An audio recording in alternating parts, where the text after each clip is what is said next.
sejam bem-vindos à nossa aula de projeto e análise de algoritmos. Nessa aula, veremos principalmente a parte de como extrair equações de recorrência a partir de algoritmos recursivos.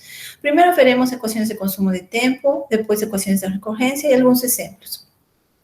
O tempo gasto por um algoritmo, por uma entrada de tamanho n, pode ser representada como uma função, vamos chamar ela de TDN. E esse tempo gasto pelo algoritmo, em geral, é proporcional ao número de operações mais importantes que o algoritmo executa, que são chamadas também operações de interesse ou operações elementares. Em particular, para o caso de algoritmos recursivos, vamos, a partir do algoritmo recursivo, extrair uma equação de recorrência. Essa equação de recorrência é uma maneira de definir uma função em termos dela mesma. A partir dessa equação de recorrência, aplicando diversas técnicas que serão aprendidas nas próximas videoaulas, podemos encontrar exatamente qual que é o consumo de tempo desse algoritmo recursivo. Tá? Então, o objetivo dessa aula é mostrar vários problemas nas suas versões iterativas e recursivas e mostrar qual que é o consumo de tempo de cada uma delas. Tá? Todos esses exercícios, exemplos que são mostrados nessa videoaula, já foram mostrados numa videoaula anterior. Então, agora o foco vai ser no cálculo do consumo de tempo. Esse primeiro exemplo é a multiplicação de dois números inteiros não negativos, m e n, utilizando apenas operações de adição. O algoritmo recebe m e n, ele tem um laço que é realizado desde igual a 1 até n, e vemos que, nesse caso de aqui, a operação mais importante que ele realiza está na linha 3, que é a operação de adição, certo? Uma vez que a operação de adição é feita, está dentro do laço da linha 2, e a linha 2 é realizada N vezes, a linha 3 também é realizada N vezes. Então, podemos falar que o consumo de tempo desse algoritmo é da ordem θ de n. Tá? Então, T de n é da ordem θ de n. E o algoritmo recursivo, como que a gente faz para o cálculo do consumo de tempo dele? Um algoritmo recursivo, como sabemos, é um caso base e um caso genérico. E o mesmo vai acontecer com a equação de recorrência, que é mostrada aqui embaixo, que são as duas primeiras linhas. A equação de recorrência também vai ter duas partes. A parte do cálculo de qual que é o consumo de tempo no caso base e qual que é o consumo de tempo para o caso genérico. Então, esse algoritmo aqui, para o caso base, comecemos pelo caso base. Se n é igual a zero, o resultado é zero e vai ser devolvido o resultado, ou seja, não são realizadas nenhuma operação de soma quando n é igual a zero. Assim, se n é igual a zero, o consumo de tempo é zero, certo? Aí agora para o caso genérico. Se n é maior a zero, o que vai acontecer? Vai ser realizada a linha 3. E o que tem na linha 3? Tem uma operação de soma e tem uma chamada recursiva com tamanho n menos 1. E é exatamente isso que vamos olhar. Não vamos pensar em todas as chamadas recursivas que são feitas, todas, até chegar no caso base.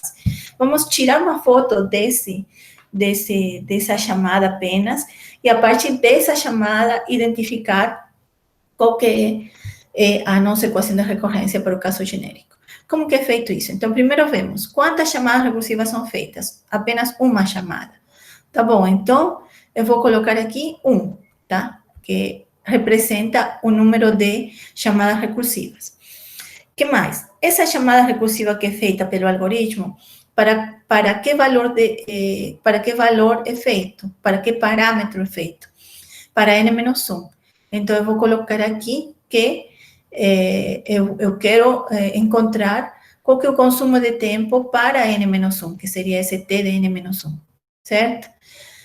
Depois disso, eu preciso falar, nessa chamada recursiva, quantas operações de adição foram feitas? Apenas uma, que é essa daqui, exatamente, uma chamada.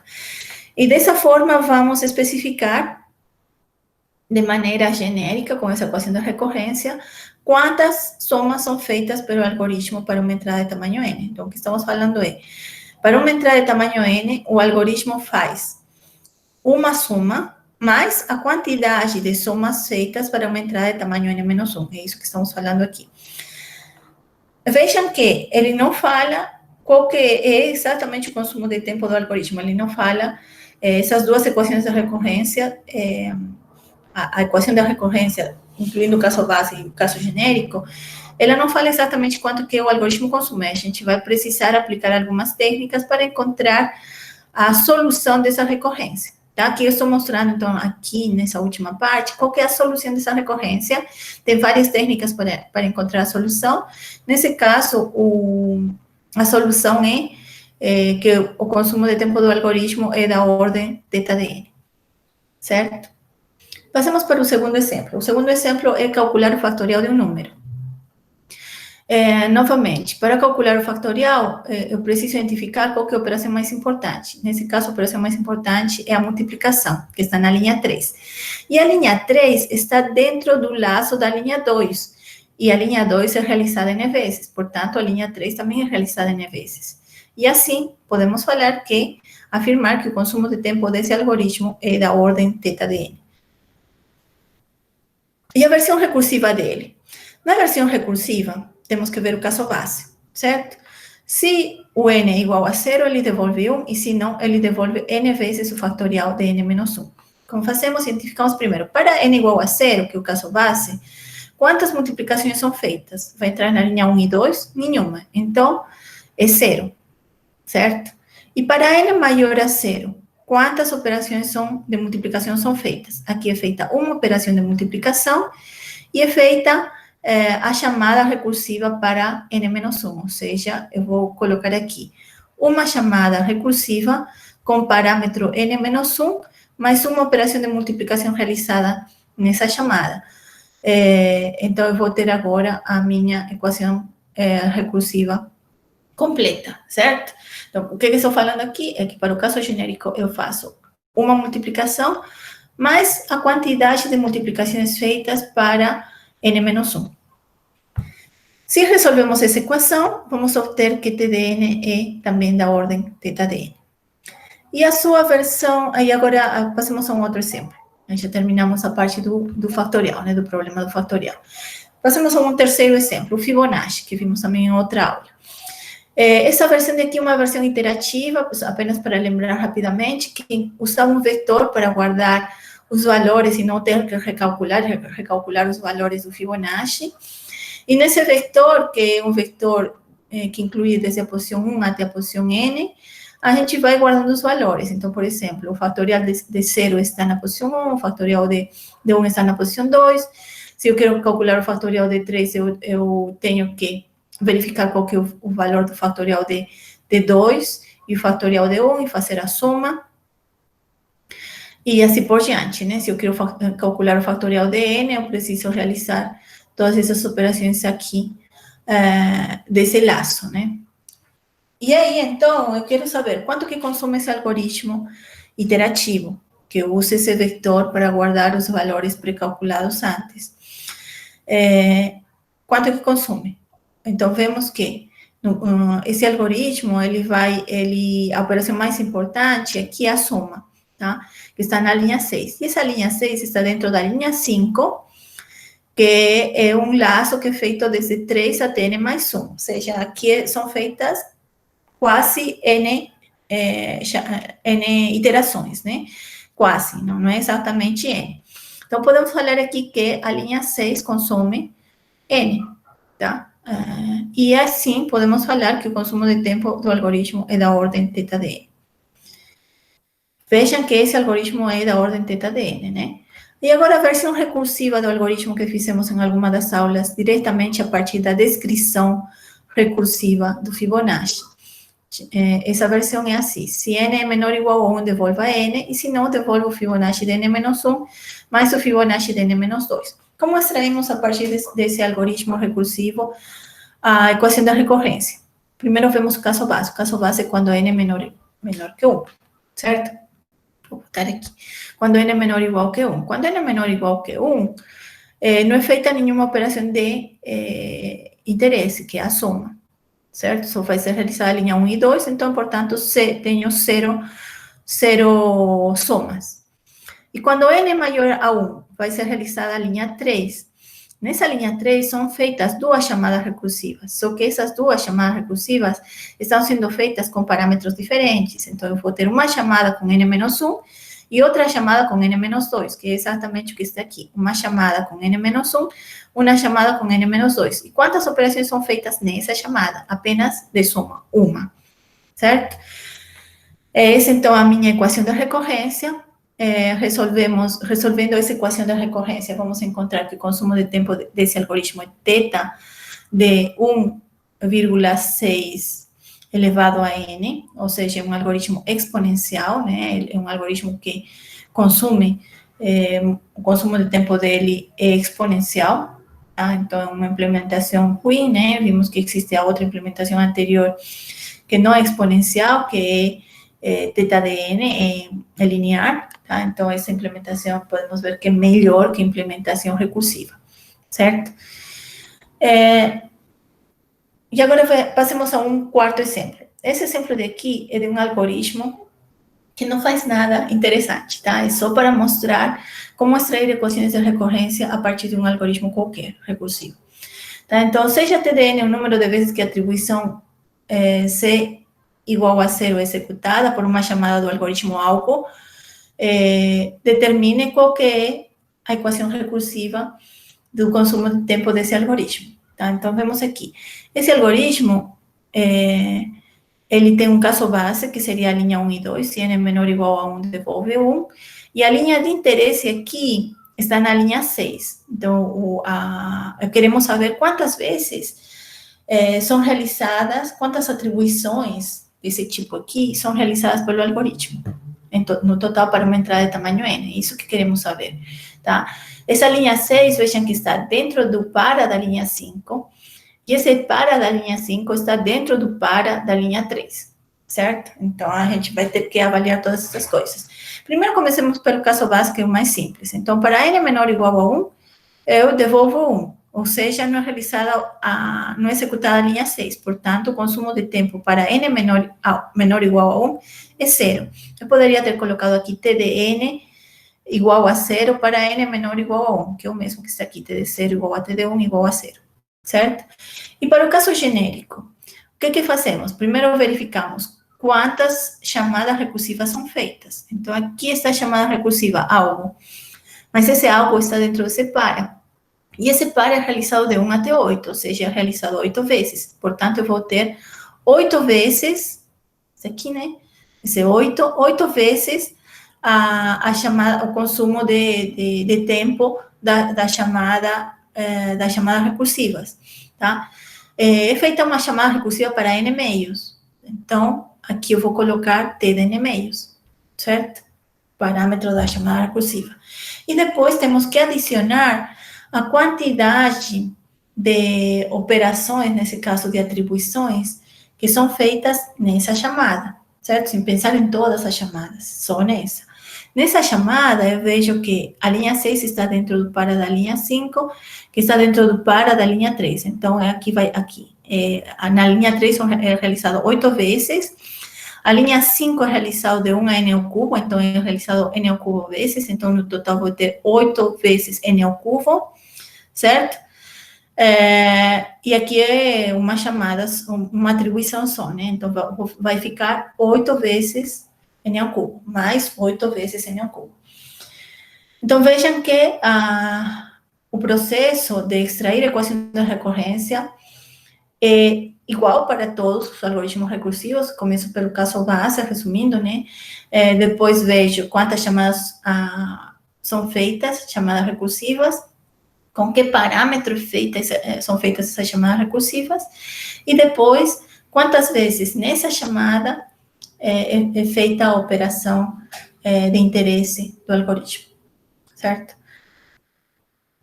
Pronto. Então, passamos para um outro exemplo, que seria o exemplo 5, que é a busca sequencial, a versão iterativa da busca sequencial.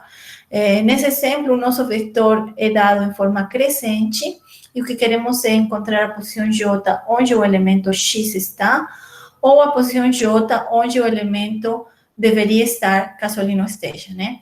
Esse algoritmo também foi visto em uma aula anterior, só que a análise desse algoritmo vai ser diferente dos exemplos do caso anterior, dos exemplos anteriores. Por quê? Porque vai depender, o consumo de tempo desse algoritmo vai depender de qual que é o número X que estou procurando, tá? Daqui a pouquinho já vamos ver isso. Só para lembrar, o que faz o algoritmo? O algoritmo vai percorrendo todo o vetor, desde a posição 1 até a posição n, né? e perguntando se A de J é menor a X. Tá? E caso isso seja verdade, ele sigue avançando no vetor até encontrar a posição certa e no final devolver a posição certa, que seria a J, posição J. Tá? Então, o primeiro que temos que pensar nesse caso é o que acontece quando o X é o menor do que o primeiro elemento do vetor A. Então, por exemplo, eu tenho um vetor A, 10, 20, 30, 40, 50, 60, e os X é igual a 5, por exemplo, tá? Antes de tudo isso, de ver isso, eu não falei, né, qual que é a operação de interesse que vamos contar aqui. A minha operação de interesse é essa comparação aqui, quantas comparações são feitas pelo algoritmo, essa parte azul daqui, tá? Então, se x é igual a 5, ou seja, x é menor ao primeiro elemento do vetor, o que vai acontecer? Vai ser executada a linha 1, j igual a 1, vai entrar na linha 2, certo? Vai entrar na linha 2, e vai perguntar se A de J é menor a X. A de J é menor a X? Não. Então, não vai ser feita a linha 3 e vai ser executada a linha 4 e vai devolver, então, 1. Certo? Então, para esse caso, que é o melhor caso, ele vai realizar apenas uma comparação desse tipo, né? Uma comparação desse tipo. Então, no melhor caso, que seria quando x é menor do que o primeiro elemento do vetor, apenas vai ser realizada uma comparação. Tá? Mas tem também o pior caso, ou seja, o algoritmo se comporta de diferente maneira, a quantidade de comparações é diferente, dependendo do elemento x que estou procurando, certo? E quando o x é maior do que o último elemento do vetor A, o que vai acontecer? Então, vamos ver aqui. Então, vamos supor que o meu vetor é 10, 20, 30, 40, 50, e o x que estou procurando é 60. O que vai acontecer? Vai entrar aqui no laço, vai avançar, avançar, avançar, avançar, avançar, até chegar no 50, ou no 50 vai falar 50. A de J é menor a x? Sim. E aí vai avançar o J vai ficar em 6, e 6 não é menor ou igual a n, n é 5, então vai sair e imprimir o j, certo? Vai imprimir 6. Nesse caso daqui, quantas comparações vão ser feitas? Vão ser feitas n comparações no pior caso. Qual que é o pior caso? Quando x é maior do que o último elemento do vetor. Então, nesse exemplo aqui de busca sequencial em um vetor ordenado, tem um melhor caso e tem um pior caso. O consumo de tempo do algoritmo depende do elemento que estamos procurando, depende do valor do elemento que estamos procurando. Como temos um melhor caso e um pior caso, vamos colocar assim, que o consumo de tempo do algoritmo podemos falar que é da ordem n. Poderíamos falar também assim, que no pior caso, o consumo de tempo do algoritmo é θ de n. Tá? Poderíamos também falar isso. O que mais? Agora, a versão recursiva. O que acontece com a versão recursiva do algoritmo de busca sequencial? Esse algoritmo também foi visto antes, ele tem um caso base. Se n igual a 0, devolvo 1. Se não, pergunto se o vetor na posição n é menor a x. Se é menor a x, quer dizer que não tenho mais o que fazer, devolvo n mais 1. Caso contrário, eu vou procurar no vetor A até a posição n menos 1. O que vou procurar? O elemento x. Tá? Nesse caso também recursivo, da busca sequencial em um vetor ordenado, eu vou precisar calcular qual que é o consumo de tempo para o melhor caso e o pior caso, certo? Para o melhor caso e o pior caso. No caso do melhor caso, quando que vai acontecer? Será que vai ser o mesmo que o anterior, da versão interativa? Vemos quando que o melhor caso vai acontecer. A gente vai ver quando acontece exatamente a linha 3 e a linha 4. Tá? Mas primeiro vamos ver qual que é o consumo de tempo. Vamos ver qual que é o melhor caso. Então, vai acontecer quando seja executada a linha 3 e a linha 4. Isso vai acontecer quando x é maior do que o último elemento do vetor. Vejamos um exemplo. A é 10, 20, 30, 40, 50, estamos procurando o elemento 60, tá? Então, não vai entrar nem a linha 1, nem a 2, vai entrar no sinal, vai perguntar ADN, ou seja, o 50 é menor a 60? Sim. Vai devolver n mais 1, ou seja, vai devolver 6. Quantas vezes é executada essa comparação, que é a comparação de interesse que estamos contando? Vai ser executada apenas uma vez, certo? Isso no melhor caso. E para n igual a zero, não vai ser executada nenhuma comparação, então, para n igual a zero, TDN igual a zero. Esse seria o melhor caso, tá? Que se quer esse lado. E o pior caso, quando que vai acontecer? Quando o primeiro elemento, o elemento que estamos procurando, é menor que o primeiro elemento do vetor A. Tá? Esse pior caso vai acontecer. Nesse caso, por exemplo, vai ser quando o meu vetor seja 10, 20, 30, 40, 50, um exemplo, né, de quando pode acontecer isso, e meu x é igual a 5. Nesse caso, o algoritmo vai ser chamado para n igual a 5, para n igual a 4, para n igual a 3, para n igual a 2, para n igual a 1 e para n igual a 0. Vai ser o pior caso, né? E aí sim vamos aplicar o nosso conhecimento de como calcular o consumo de tempo desse algoritmo. Então, o que fazemos? Quantas chamadas recursivas são feitas nesse caso? São feitas uma chamada recursiva aqui, certo? Eu chamo um algoritmo, encontra uma vez, com que parâmetro? Com n-1. Então, aqui eu vou ter t de n-1. E para essa chamada, quantas comparações são feitas desse tipo aqui? Apenas uma. Então, vai ser uma mais t de n-1. Certo? Se resolvemos isso, vamos encontrar que o consumo de tempo desse algoritmo é da ordem O de n. Com isso, terminamos os nossos exemplos de como extrair equações de recorrência, principalmente de algoritmos recursivos. Em próximas aulas, veremos como resolver essas equações de recorrência. Espero que vocês tenham gostado da aula e até a próxima aula.